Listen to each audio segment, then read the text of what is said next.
The lead man, Danth Emerald, someone she had grown up with until he had joined the watch, raised a loaded crossbow, aimed, and released the latch. The bolt whistled through the gap, shattering the edge of the rim it brazed. At minimum a disabling shot if Larina hadn't reacted as fast as she had. A squeal of fright escaped her lips. She missed a step and stumbled to the edge of the roof. Instead of risking falling into the alley below, she sprung wildly across the gap and crunched into a ball, covering her face with her arms as she crashed through a tall window comprised of many smaller panes. A brown-furred cat shrieked and scrabbled for purchase on the dirty hardwood floor, kicking up bits of garbage on its way through an open doorway. Two elderly people looked up from where they huddled together in a corner by the doorway. If Larina's tumultuous entrance had startled them, it didn't show on their haggard faces. She rolled to an ungraceful stop. Rising to a single-kneed crouch, she carefully pulled the shards of glass and splintered wood from her clothing. Blood seeped from several small cuts, but they were nothing to be concerned about given her current state. She slunk over to the edge of the window and peered out, pulling back in time to miss being hit by an arrow that shattered part of the remaining section of window she hadn't taken into the room with her. The arrow punctured the wall opposite the elderly couple. With her back to the wall, Larina slipped around the inside of the room toward the door, stopping to address the vacant stares watching her. "Sorry about that." She took a few moments to inspect the couple.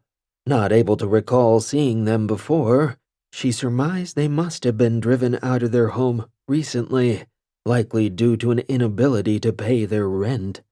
She smiled at them for their sake. They were both alive, but appeared in worse shape than Allard. She patted the woman on the shoulder. "Are you two okay?" A subtle nod from the elderly male was the only reply she received. Reluctantly getting to her feet, she made a point to come back and check on them after she had eluded the watch. The noise of boots hammering up a flight of steps grabbed her attention. She took a deep breath and held it, diving across the threshold to roll into the foyer beyond, as a crossbow bolt and another arrow clattered off the wonky balustrade lining the head of a wide staircase spiraling down to the floor below. Larina wasn't certain, but she doubted the lower floor was the ground floor.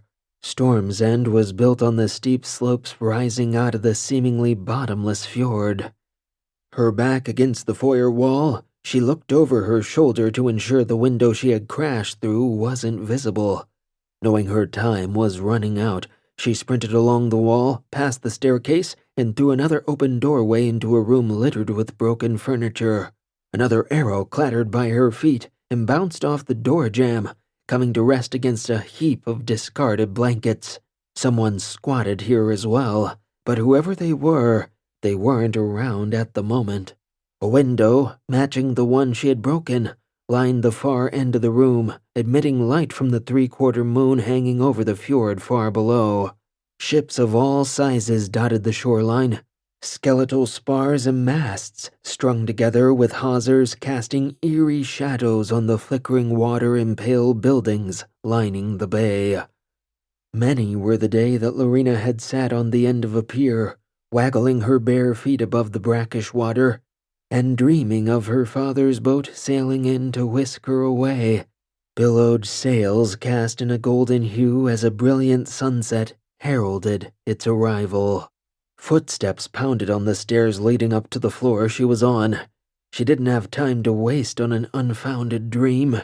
She would be no good to the old couple dead. Unlatching the window, she opened the two panels of grimy windows and vaulted on to the spacious sill. Thankfully, the next building's rooftop sat lower than where she perched. From her vantage point, she mind-mapped a route that would take her across the broken buildings and down to the old part of the city closer to the harbor. She had fled in this manner many times during the past couple of years. Sooner or later, those giving chase would get wise and team up to pin her in. A few well-placed sentries hiding on the rooftops were all it would take to end her game of dragon and troll.